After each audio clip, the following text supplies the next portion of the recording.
السلام عليكم ورحمة الله وبركاته، شبابنا وشاباتنا الأعزاء ومتابعينا الأعزاء. معاكم أخوكم ليث القلقلي من قناة وعي فاي. فيديو اليوم راح يكون مختلف وفيديو مخصص لكل طالب حاليا قدامه كتاب، وكل شخص حاليا عنده دراسة وجاي يدرس وجاي يقدم وجاي يكافح وجاي يريد يتعلم بعد هاي الدراسة شغل. وخاصة إذا كنت أنت طالب سادس إعدادي فأرجوك لا تطلع من هذا الفيديو. هي 5 دقائق أو 6 دقائق قد تكون تغير حياتك وما تغلط مثل غلطتنا. أنا اليوم ما جاي أقدم لك درس ولا جاي أقول لك انجح ولا شلون تنجح. أنا جاي اليوم أقول لك أو أحكي لك عن أغلاط وقرارات اتخذناها إحنا كطلاب سادس بحياتنا، وبعد التخرج من الكليات ايش صار معانا وايش شلون تندمنا على هاي الايام. وجاي احكي لك بالاخص عن ندم انا عشته، وما اتمنى اي طالب وتعب ووصل لسادس اعدادي يتندم هذا الندم يوم من الايام. اذا كان اكو شخص بالحياة يتمنى انه يرجع بيه الزمن فهذا الشخص هو اني. ما حتى اروح اغير طفولتي ولا اكو موقف معين اغيره، اتمنى ارجع السنة واحدة بس، وهاي هي سنة السادس اعدادي. لان سنة السادس اعدادي او المرحلة الدراسية مع السادس اعدادي هي كفيلة بحتة لكل طالب الذين يدرسون، ما يدخل باللي بطلوا وبنوا واشتغلوا ويشتغلون على نفسهم. اللي يدرسون هاي السنة السادس هي كفيلة انه تبني حياتك كلها وانه تهدمها كلها. اني طلعت من السادس اعدادي من السنة الثانية. السنة الاولى اجلتها، والسنة الثانية طلعت بمعدل 65. كنت اعتقد انه الحياة سهلة وانه بس اريد اصل كلية، وانه بعد الكلية راح نحقق احلامنا بالتخصص اللي نريده احنا، وما مشيت ورا نفسي ورا طموحي كله زتت بصفحة. مشيت ورا كلام الناس وطموح الناس. وبعدين كل شخص له رأي، فمنهم كان يقول ادخل تخصص طبي، والثاني يقول الناس تحترم الطبيب والبلسلك الطبي أكثر. وأكيد غير ناس قالوا يعني ما يدخل مجموعة طبية وما يدخل تخصص طبي ما يسوى إنه يدخل كلية أصلا. وطبعا بدون ما أفكر وبدون ما أبحث وبدون ما أعرف إيش راح يصير بعد 4 سنوات بعد التخرج، مشيت ورا كلام الناس وجبرت أهلي والدي الله يرحمه انه ادخل تخصص طبي.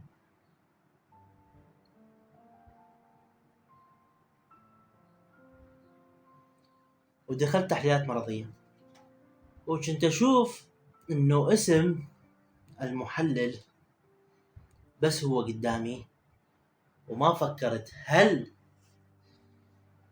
هذا التخصص راح يخدمني اني بعد التخرج مالي. مرت السنوات، درسنا وتخرجنا، مو لأن الدراسة كانت سهلة ولا صعبة، ولا لأني ما تعبت، لا بالعكس تعبنا وسهرنا وحفظنا مواضيع كثيرة. جماعة التحليلات يعرفون، وجماعة الطبية أصلا يعرفون المصطلحات الطبية، وسهرنا ليالي حتى بس نطلع معدلات بهاي الكليات الأهلية. وضيعت طبعا أنا أتكلم عن نفسي، ضيعت سنوات من عمري. 4 سنوات ضاعت من عمري بتخصص غلط كامل. وهذا أكثر شيء بالحياة يوجعني. بهاي الغرفة وبهاي المكان أكثر شيء يجي على بالي واتندم عليه، أقول له أرجع بس أدرس السادس وأني بهاي العقلية وبهذا التفكير مالي وبالعلم مالي إيش راح يصير بعد التخرج. وتعرف أكثر شيء يكسر وكسرني أني أنه كان عندنا طلاب متمكنين ماديا، مو مثلنا احنا، متمكنين ماديا، تخرجوا بمعدلات، منهم راح هندسة بيئة، وقبل 2 بالضبط ضحكنا عليه. هندسة بيئة طبعا من الكليات الما معروفة، ضحكنا عليه وقلنا ايش راح يشتغل وين راح يتعين، وماكو اصلا تعيين واحنا تفكيرنا كله بالتعيين. وحاليا هو يشتغل بمشروع بكردستان العراق وبراتب مجزي وراتب مهم ايضا، وبدأ يبني حياته وبدأ يبني مستقبله وبدأ يجني ثمار التعب ماله. وطبعا هي حكومي هندسة بيئة.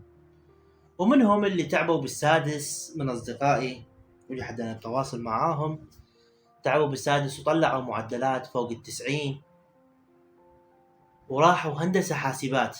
هم ضحكنا عليهم، وذوك هم نفس الأشخاص يشتغلون ببنوك أهلية وبمصارف أهلية وبرواتب مجزية وبدت حياتهم تمشي. واني خريج تحليلات مرضية إلى حد هاي اللحظة بعد سنة من تخرج مالي قاعد بمكاني، ماكو مختبر يقبلني. من فتت للكلية ما سألت على الكلية ولا إذا معترف بيها وإذا ما معترف بيها، أو أي كلية أهلية معترف إذا ما معترف بيها، وما عرفنا إنه يحتاج لها واسطات ويحتاج لها حياة أصلا. ندمنا حيل.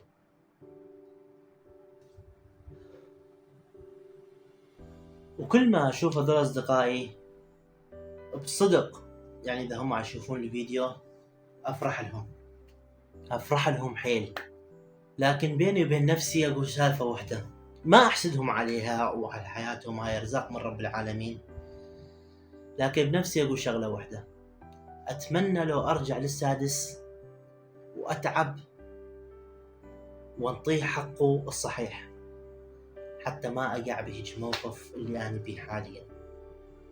ولهذا اليوم أريد أنطيكم نصايح لا من كتاب ولا من فيلسوف ولا من شخص ناجح، راح أنطيكم نصايح من شخص أخطأ بحياته وما يريد أي شخص ثاني يشوفه هو يعني جاي يخطأ نفس الخطأ، وبعدين يعرف نتائج هذا الخطأ ويعرف ايش راح يصير بهذا الشخص. النصيحة الأولى: لا تمشي ورا المجتمع، امشي ورا نفسك، عيش حلمك، لأنك إذا نجحت المجتمع راح يصفق لك كل يوم، وإذا فشلت لو حتى أنت ماخذ بنصيحتهم المجتمع راح ينساك، تنسي وتنبذ مثل ما النبذ تاني بيجي غرفة. وقاعد أحاول أصنع محتوى وأطلع أفكار وأحاول إنه أنشهر. طبعا هاي هم خيبة أمل كبيرة، أنزل الفيديو وما يصعد، لكن أمل إنه هذا الفيديو يصعد. وهذا الفيديو الوحيد أنا ما رايد بيه الشهرة، هذا الفيديو الوحيد رايد بيه خير. كنت طالب سادس، كنت طالب قدامه كتاب حاليا وقاعد يدرس، وكل طالب من الأول ابتدائي إلى الجامعة مرحلة رابعة ولا خامسة ولا سادسة بكلية الطب، إنه يدرس بكل جهده، لأن أهلك وأخوتك مخلين الثقة بيك.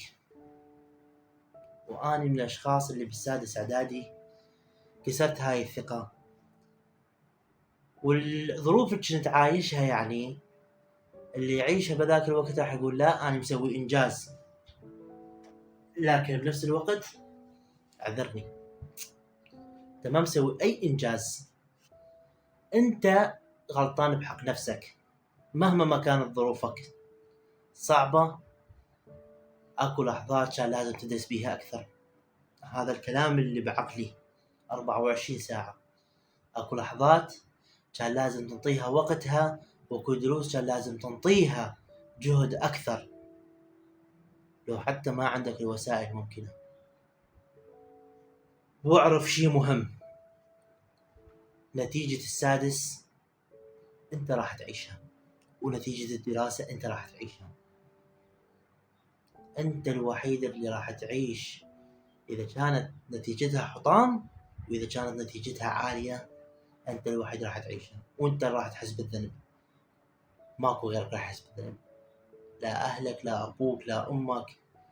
شايف من كانوا يقولون لنا إذا تدرس لنفسك، وإذا تنجح لنفسك. حرفيا أنا هسه عرفت معنى هاي الكلمة. يا أخي ما حد ما يعيشها غيرك. قعدت بالبيت ما عندك فلوس، ما عندك شغل، ما حد ما راح يجي عليك يقول لك تعال تفضل. إنسان منبوذ، إنسان ما له أي قيمة حرفيا بالمجتمع، ماكو قيمة. أما إذا ناجح وطالع وحكومة وجامعة حكومية وما نصب عليك مثل ما نصب علي أنا بالجامعات الأهلية، بس فخفخة وشو، وعشنا 4 سنوات نتفخفخ بيها، وتصوير وريلزات ودنيا وعالمين وستوريات، وبالأخير قعدنا لا شغل لا عمل. حتى مجموعة طبية ووزارة الصحة ما معترفة بيك انه انت اصلا تعرف بالطب، ولا تحتاجك فرد يوم، مالك اي فائدة بالكون. مع العلم انه حاليا اني اعرف اسوي جميع الاختبارات مانوال. يعني شنو؟ يعني بدي يسويهم بدون جهاز. وطبعا هاي من قلة الطلبة الموجودين حاليا يقدرون يسوون هذا الشيء. بس شنو الفائدة؟ خريج كلية أهلية ما معترف بيها، أو ما منطية للدولة فلوس كثيرة، فأنت ولا شيء. النصيحة الثانية، لا تختار التخصص حسب اسمه، بشوف مستقبله وشوف طموحك أنت اللي هو. ابحث، اسأل خريجين، اسأل اللي خلصوا سادس وشون درسوا، واللي طلعوا معدلات قليلة واللي طلعوا معدلات كثيرة، وقارن. وحتى إذا راحت كلية أهلية ومجبر إنه تروح كلية أهلية، اختار الكلية الأهلية الصحيحة، لا تختار أي كلية أهلية تجيك أو تقبل بك، مثل ما أنا كلية واحدة بس قبلت بي. ولا تخلي 4 سنوات كلية وفرصة واحدة إنه تدخل هاي الكلية تختار قرار ب5 دقائق بسبب كلام الناس. النصيحة الثالثة، عزيزي الطالب السادس إعدادي، مو سنة عادية، فرصة من مجرب وخرب التجربة وغلطان بحق نفسه. السادس إعدادي فرصة ومفتاح، كل درجة تجيبها زايدة هي مفتاح الفرصة، وكل فرصة هي هم مفتاح ونجاح الحياة ناجحة وحياة أفضل. وكل فرصة هي قد تغير حياتك بالكامل، وكل درجة تجيبها شنو الفرق؟ بين انه تجيب 95 و 96. هي هاي الدرجة يجوز هي بين حلمك التخصص اللي تريده وبين تخصص انت راح تتحمله. اعطيك مثال، عندي اصدقاء اثنين، واحد طلع 95 موجودين اثنيناتهم، واحد طلع معدل 96، واحد ابو 95 انقبل هندسة حاسبات، وابو 96 انقبل صيدلة. فرق اثنيناتهم، درجة واحدة فرقت بين تخصصين من السماء للقاع.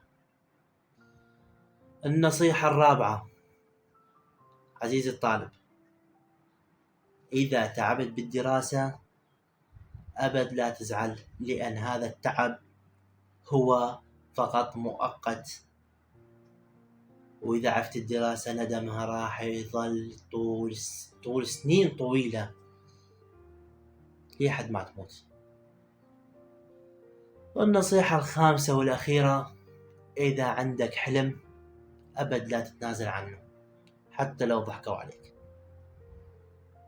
اللي تعلمته خلال هاي الفترة إن إذا عندك حلم كل الناس راح تضحك عليك، لكن بعدين راح يصفقوا لك، كلها راح تشوفها واقفة وتصفق لك على إنجازك وهذا الحلم اللي اتبعته أنت.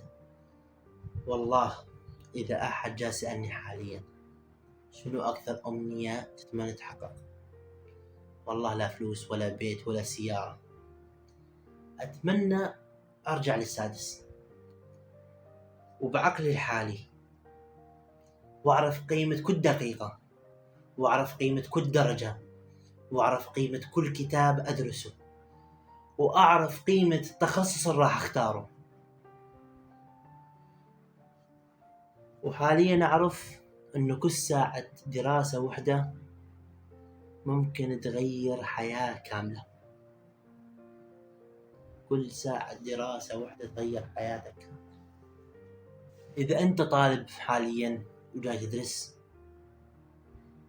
وتعبت ومليت وزعلت والظروف ما توفرت لك، لو حتى الدنيا كلها عليك، استغل هذه الأيام، لأن بعد 5 سنوات راح تتمنى لو تشم ريحتها والزمن يرجع بيك.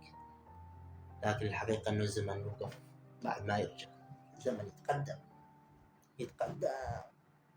سريع مثل الطيارة، فجأة وتشوف نفسك وين قاعد، حالك حال منو؟ حالك حال ليث، قاعد بغرفة محبوس، لا شغل لا عمل. صحيح حكوا بعض الظروف ما خلتني انه اطلع اشتغل غير شغلات، لكن اتندم لأن منطقة السادس حق. اتمنى هسه حاليا غير ارجع وادرس وامسك كتاب الاحياء وكتاب الفيزياء والكيمياء اللي كنت اضوج منها واموت منها. اتمنى هسه ارجع على البي ايج والايج والفي. اتمنى لو يرجعوني هذه الاشياء، اعطيها حقها وادرسها بكل حقها، ولا اسوي بنفسي يجي دقة على مود اعرف انه ورايا راح اروح كلية اهلية وضايقت اهلي وضايقت اخوتي وضايقت ابوي الله يرحمه. طبعا دفع لي خير قسط بالكلية، السنة راحت ومات. الله عاقبني احلى عقاب، عاقبني انه اخدمه سنه كبير الحمد لله، وعاقبني انه اخدم امي حاليا وقاعد يمها وما اقدر اشتغل، مريضة ومرضى هم الحمد لله. عقاب احس انه كان حلو، ما كنت تستاهل هيك عقاب بسيط اللي سويته انا بنفسي وسويته بيهم.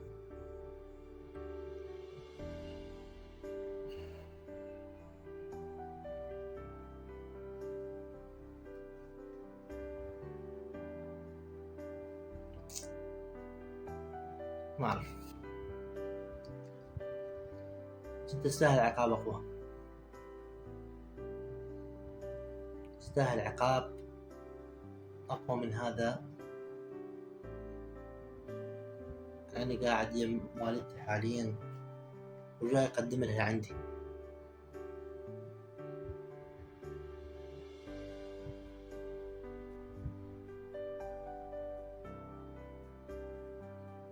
الحمد لله، الحمد لله.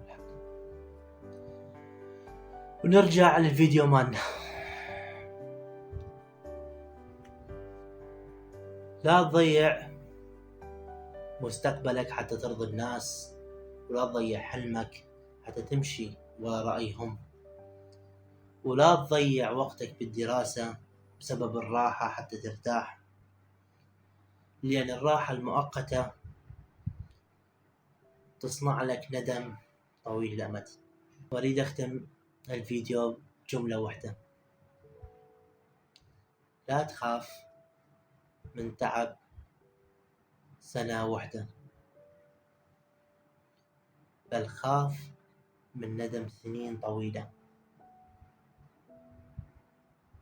وإذا أنت اليوم على مكتبك أو على فراشك أو بيدك كتاب جاي تدرس، لا تضيع الفرصة مهما كان مرحلتك الدراسية ومهما كانت تخصصك. حتى إذا أنت حاليا تشوف الفيديو وغلطت تحسب التخصص مالك، اجتهد أنه تطلع من الأوائل، على الأقل تقف بين الناس وتقول أنا من الأوائل. لا تضيع حياتك بكلام الناس، وادرس السادس فرصة واحدة بالعمر، عيده مرة ومرتين وثلاثة، السادس يستاهل. لا تغلط غلطتنا. وشكرا.